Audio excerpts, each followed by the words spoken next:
He had signed up for a regular day of scanning trade crates, stamping cargo manifests, and politely telling smugglers they accidentally forgot to list 20 barrels of illegal nectar wine. Working at the interspecies spaceport wasn't glamorous, but it paid well enough that he could afford coffee strong enough to melt a hole through a battleship hull. He sipped the bitter liquid and leaned against the counter, watching travelers shuffle by with the same exhausted expression he wore every day. He knew 50 species by silhouette now, and most of them barely noticed humans existed. That suited him fine. Being invisible meant fewer problems. Being invisible meant no one bothered him. That peaceful, boring invisibility ended the second she walked in. He didn't notice her at first. All he saw was motion, quick, graceful, light, and then a flurry of soft clicking sounds as she approached the counter. His eyes flicked up lazily, expecting to see someone asking about docking fees. Instead, he found himself staring at a tall, lithe alien woman whose entire presence felt like sunlight distilled into a person. He couldn't see her face clearly beneath the silver-blue hood her species wore in public, but the way she tilted her head gave the impression of curiosity mixed with a hint of nervous excitement. She stepped closer. Too close. Close enough that he could smell something pleasantly floral, like warm sugar rising from fresh bread. She opened her mouth to speak, but the sight of something behind him, or beyond him, made her jerk forward suddenly. He braced for impact, expecting her to trip or bump into him. He did not expect her to nuzzle him. She pressed gently against the side of his neck, warm and soft, just under the ear. A tender, lingering motion. It wasn't a kiss. It wasn't a hug. It was like being nuzzled by a fluffy, affectionate cat who had suddenly decided he was its new favorite furniture. He froze, coffee cup halfway to his lips, eyes wide. His first thought, did she just sneeze on me? He almost said it out loud. Instead, he slowly lowered his cup and made the universal, "I don't know what's happening, but I'm trying to act normal" face. She seemed just as startled, because she instantly jerked back, her hood shifting as she straightened. Her hands fluttered like she was trying to brush off embarrassment. Her entire posture screamed, that was not supposed to happen. He cleared his throat. Bless you?" Her reaction was not what he expected. The air filled with sharp trilling noises as 3 alien guards standing near the entrance snapped their heads toward them. Their glowing eyes widened. One dropped a ceremonial spear. Another slapped a big red button on the wall. Suddenly alarms rang out, not danger alarms, but something that sounded far too celebratory, like trumpets blaring during a royal festival. Patrons gasped. A group of elderly aliens clutched each other. A mother covered her child's eyes like something inappropriate had occurred. Even the janitor bot paused mid-clean to swivel its sensors toward him with what felt like judgment. The guards sprinted toward him in synchronized formation. One of them skidded to a stop and saluted him so aggressively that he nearly toppled over. Another placed a shimmering cloak over his shoulders without asking permission. The third knelt before him, head bowed low. "Congratulations, chosen mate," one of them declared in heavily accented galactic common. He blinked. "Chosen what?" The alien woman made a strangled sound somewhere between a cough and a whimper, hands raised as if trying to stop them. She attempted to speak, but every word came out like she was trying to talk through a mouthful of panic. They ignored her completely. The tallest guard stepped forward and placed a glowing emblem in his hands. "The nuzzle sign has been exchanged. The bond is sealed. Prepare for ceremonial escort." He stared at the emblem, then at them, then back at the emblem. "I think there's been a misunderstanding." She sneezed. The guards exchanged looks. One whispered something like, "Humans enter denial phase quickly," which only confused him further. Meanwhile, the alien woman shook her head violently and stepped forward to correct the situation. She raised her hands, took a deep breath, and opened her mouth to speak rationally. Instead, a small nervous sound escaped her, and before she could stop herself, she brushed against his neck again. A soft nuzzle. Quick and desperate. Like her body did it on instinct. Every guard gasped and dropped to one knee. He would have sworn the spaceport itself gasped with them. Now people were crowding around, murmuring in excitement. Someone started recording with a hollow sphere. Someone else threw flower petals. A pair of aliens began chanting something that sounded suspiciously like, "Union bound! Union bound!" The janitor bot rolled over, projecting celebratory confetti. A merchant across the hall yelled, "Finally!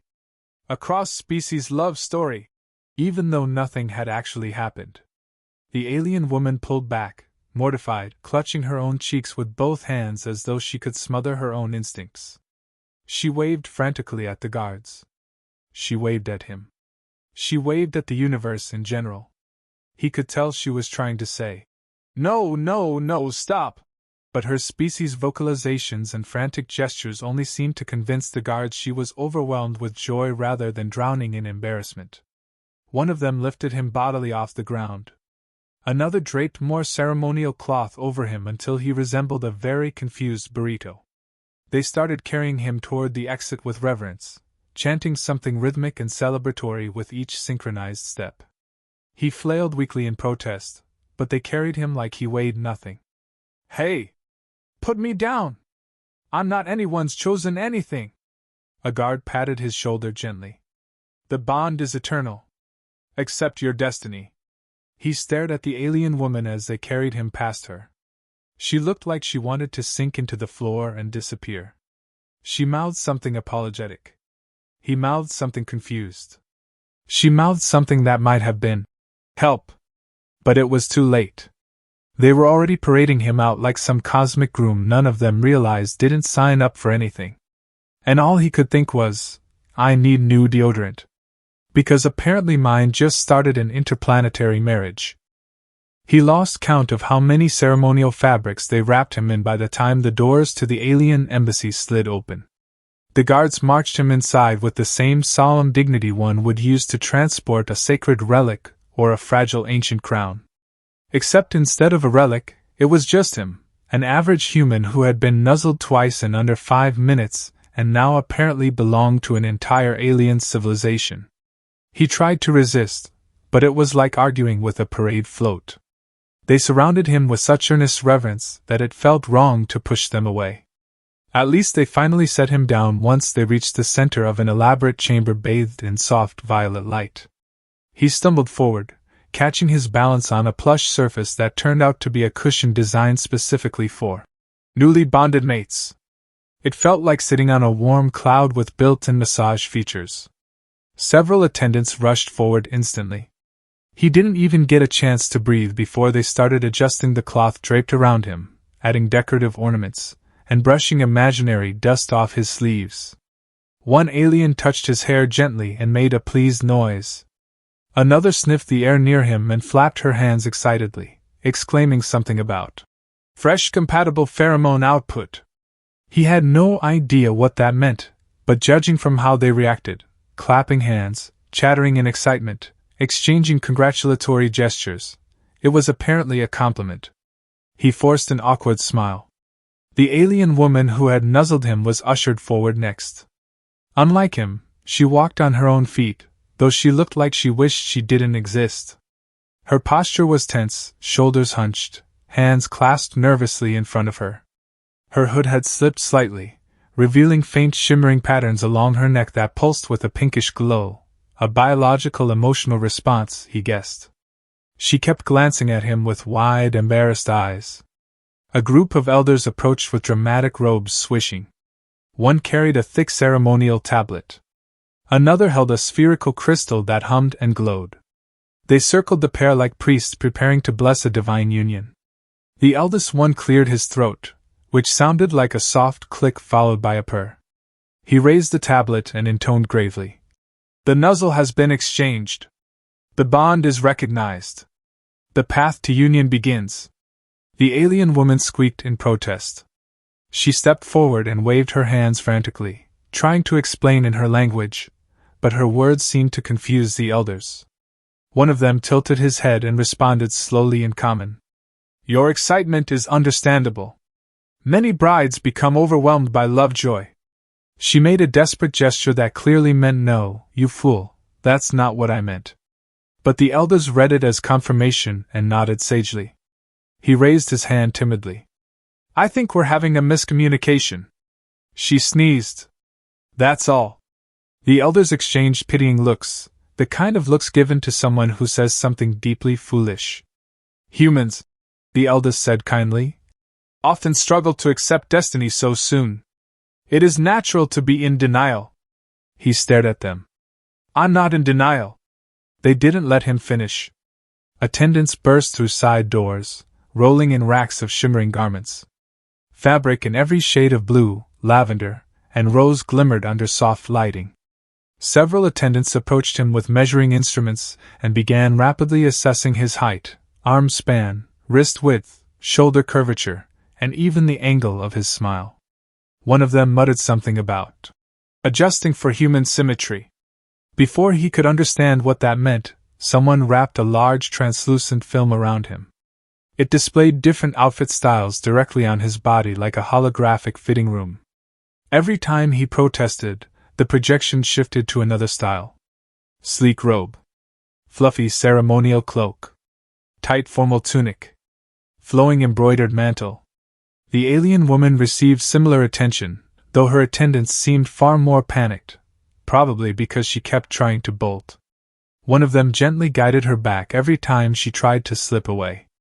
She kept stammering in her native language, clearly trying to tell them they had everything wrong.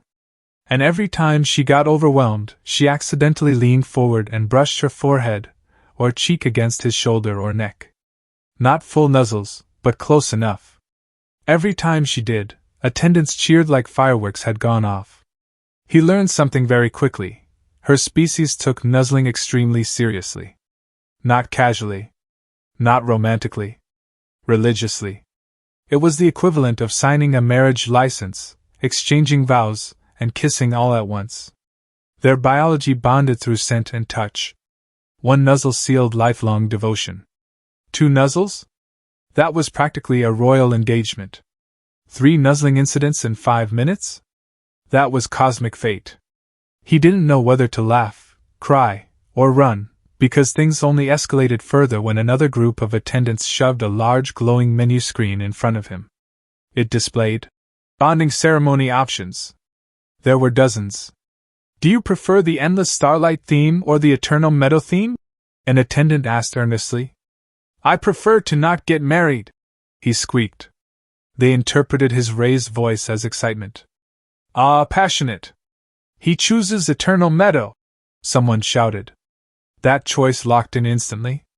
He watched in horror as a team of decorators sprinted away to begin preparations in a large ceremonial hall. Every action, even his unsuccessful attempts to escape, seemed to trigger more wedding steps. One attendant scanned his emotional state and declared, bonding compatibility, exceptionally high. He wasn't sure whether to be flattered or terrified.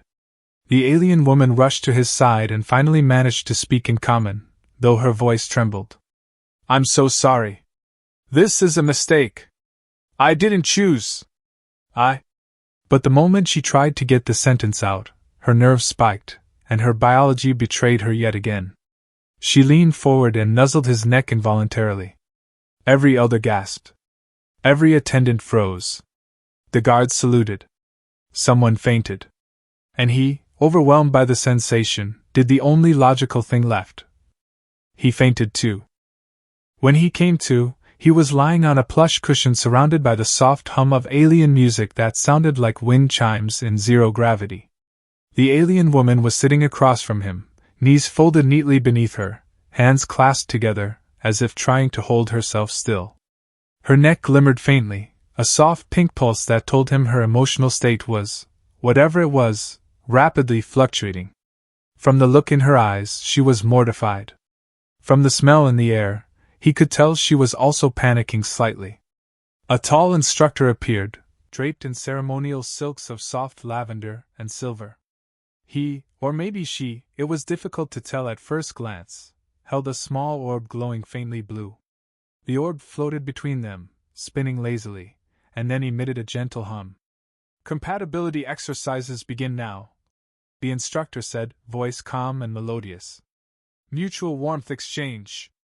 Please synchronize your biological rhythms. He blinked. Mutual, what now? The alien woman exhaled sharply and muttered something that sounded like human comprehension insufficient, then tugged at his sleeve. She gestured vaguely toward the orb and tilted her head, clearly saying follow their instructions. He shrugged, because that seemed reasonable under the circumstances, and sat cross-legged opposite her. The instructor guided them through a series of awkward exercises. First, they had to sit close enough that their shoulders brushed lightly without actually touching, maintaining eye, or what passed for eye, contact while humming a resonance that matched the orb's tone. He had no idea what he was doing, but apparently humans produced unusually soothing vibrations when they hummed in time with alien resonance frequencies. She froze and stammered every time he hummed, because he had no sense of rhythm, yet somehow it worked. The instructor clapped softly at intervals, declaring, "Exceptional progress for a human. Truly remarkable." Next came the nuzzle choreography, practice. They were supposed to exchange gentle neck touches in a specific rhythm, lean forward, pause for 2 heartbeats, brush the cheek lightly, retract, rotate shoulders, repeat. It should have been simple, except humans had zero experience with precise alien rituals. On his first attempt, he leaned too far, causing a near collision with her forehead. She yelped, cheeks, or whatever part of her face glowed, blushed brightly, and the instructor gasped as though a sacred relic had been desecrated. Undeterred, he tried again. This time he leaned too close, brushing her neck at the wrong angle. Her body glimmered brightly, and she emitted a soft trill that sounded like laughter mixed with horror. The instructor frowned but still nodded. Human adaptability noted. Unprecedented emotional synchronization potential detected. By the end of the session, he had accidentally perfected the rhythm in his own chaotic way. She glanced at him, wide-eyed, and a tiny pulse of warmth traveled from her shoulder to his neck. Her reaction was subtle. She tried to pull back, but the pulse persisted. Somehow, his clumsy improvisation matched her biology perfectly. She froze, then whispered a soft sound that made his stomach flip. Later, when they were alone for a brief moment, she confessed hurriedly, voice trembling. "I only nuzzled you because I thought you looked comfortable and soft. Nothing more. I didn't mean to." He laughed nervously. "I thought you sneezed. Twice. And then fainted. And then fainted again. Well, clearly neither of us understood what was happening." She stared at him for a long moment, then laughed too, a small, relieved sound that made the pulsing along her neck slow slightly. That was progress, apparently, because the next thing that happened was a subtle shift in her scent, one he could somehow detect as calming. He realized, not for the first time, that humans had a strange adaptability that alien cultures apparently respected deeply. The instructor returned to announce the next phase. Endurance bonding. You must maintain proximity, warmth, and rhythmic nuzzling for 30 standard minutes without error. He swallowed. 30 minutes? Yes. This is to test compatibility. If successful, you will proceed to next stage of union preparation. She froze again, then whispered. We can make it fun. He blinked. Fun? She nodded. Try not to faint. That counts as fun. So they attempted it. 30 minutes stretched into a chaotic but strangely intimate ordeal. He stumbled, she flinched, both of them squeaked at unexpected touches, and each time, the orb's hum pulsed brighter. Every accidental brush or improvised motion elicited faint cheers or approval from the instructors. Somehow, through sheer human clumsiness and her instinctive biology, they passed. Afterward, they collapsed on opposite cushions, gasping and trying to regain composure. He looked at her and realized he could almost read the rhythm of her heartbeat through the subtle glimmers pulsing along her neck. She looked back, cheeks, or the alien equivalent, flushed, and tried not to smile. The awkwardness slowly melted into something warm, and for the first time, he realized this ridiculous, accidental engagement might actually have the potential for enjoyment. Their private conversation continued as they slowly unraveled the embarrassment. She admitted she had panicked every time officials approached, nuzzling him instinctively, which had only made the situation worse. He admitted that despite the chaos, he found it strange how natural it felt to be close to her, even in the middle of alien rituals that made no sense to him. For the first time, the absurdity of it all made him laugh genuinely. She laughed too, the sound like tiny wind chimes mixed with a soft trill. The instructors, observing from the sidelines, nodded gravely. Apparently, this was rare. Rare enough to cause astonishment among elders, who whispered about humans' unexpected compatibility. By the time they stood to leave the practice chamber, both of them were breathing heavily but smiling. Officials and attendants seemed to give them a curious amount of space now, respecting their synchronized progress. The alien woman's nervous pulses had slowed considerably, and she looked at him with what could only be described as tentative affection. He realized, begrudgingly, that he had started to like her. Just a little. The absurdity, the chaos, and the relentless interstellar bureaucracy aside, there was something genuinely appealing about her.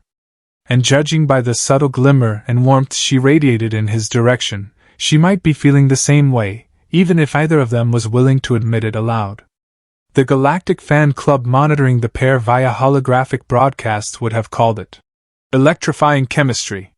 He, for the moment, called it slightly terrifying, slightly exhilarating, and completely confusing. And as they walked side by side back toward the main hall, both secretly relieved that their training session had ended, he thought that maybe, just maybe, this whole accidental interstellar engagement wasn't going to be a total disaster. The day of the final ceremony arrived like a storm of petals and lights, the entire embassy decked in colors so vivid it felt like standing inside a living kaleidoscope. Floating lanterns shimmered above, projecting holographic patterns that danced in the soft violet air.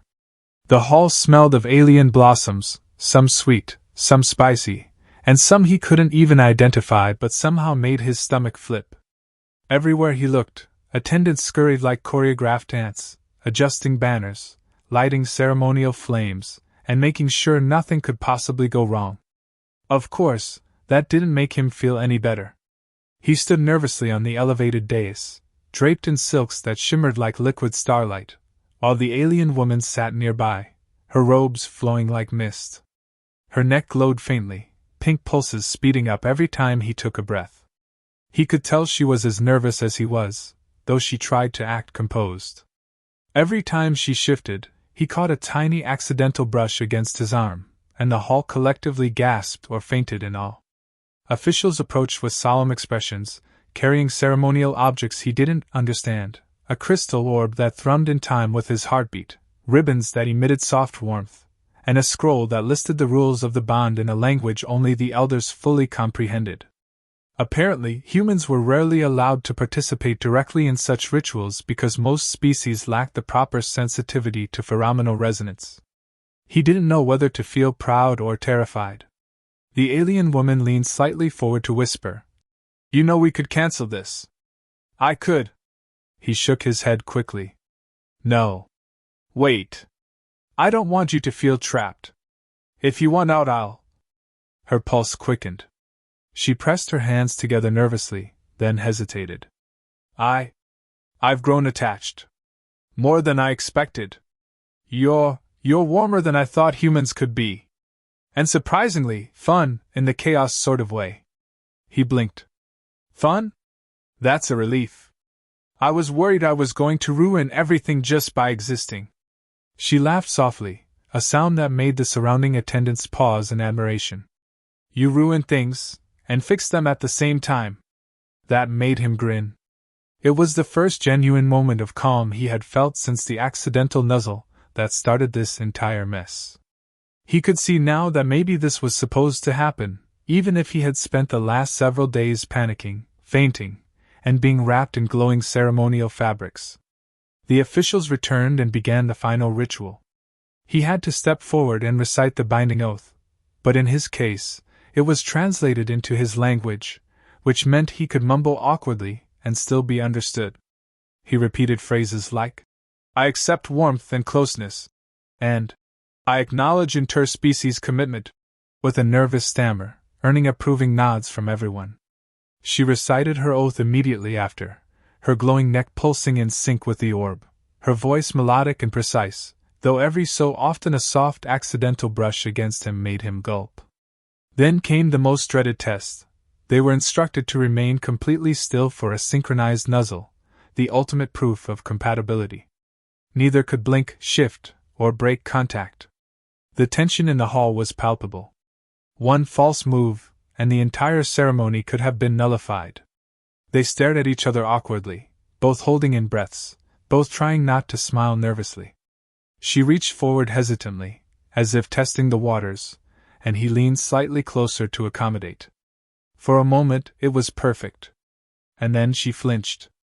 Her instinct made her brush against him, not a full nuzzle, just enough to trigger a reaction from the hall. Every attendant gasped in delight, fainting or cheering as if a miracle had occurred. He chuckled under his breath. "Guess we pass," he whispered. She glared, cheeks, or whatever the alien equivalent of cheeks, flushed, but she laughed softly. "You're impossible," she said.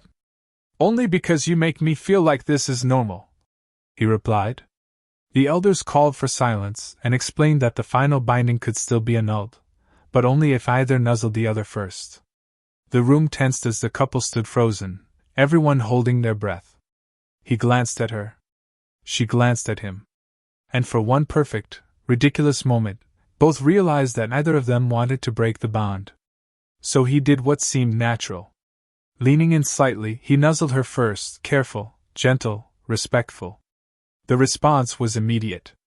Her neck pulsed warmly, her body relaxed, and the hall erupted into cheers that could have registered on nearby planets. Confetti exploded. Holographic fans broadcast the event across several sectors. One elder fainted dramatically, another spilled ceremonial nectar over their robes. The entire room vibrated with celebration. She pressed herself closer, laughing softly, and brushed her cheek against his. He could feel the rhythm of her heartbeat syncing with his, the warmth of her body mingling with his own. Somewhere in the back, attendants frantically adjusted ribbons and lights to highlight the perfect union. But he only had eyes, or rather, senses, for her. Finally, after the chaos settled into a gentle hum, she tilted slightly and touched his hand. "I guess I was wrong about humans," she said. "You're better than I expected." He grinned. "And you're way more dangerous than I expected." She laughed again, and this time it was pure, unrestrained joy. For a moment, all the ceremonial pomp, the interstellar bureaucracy, and the accidental nuzzles that started this madness faded away, leaving only the two of them, bonded, warm, and somehow exactly where they were supposed to be. He whispered, "So, was that a sneeze or a real nuzzle this time?" She rolled her eyes, but her glow pulsed with laughter. "Definitely real." And somewhere across the galaxy, fans who had been watching every step of the process cheered so loudly that servers almost crashed. But the couple didn't notice. They only noticed each other. The accidental engagement had turned into something entirely unexpected, funny, chaotic, and utterly romantic. And as they finally stood together, ready to navigate whatever interstellar adventures awaited, he realized that maybe, just maybe, being chosen in a nuzzle wasn't the worst fate a human could have. In fact, it might have been the best.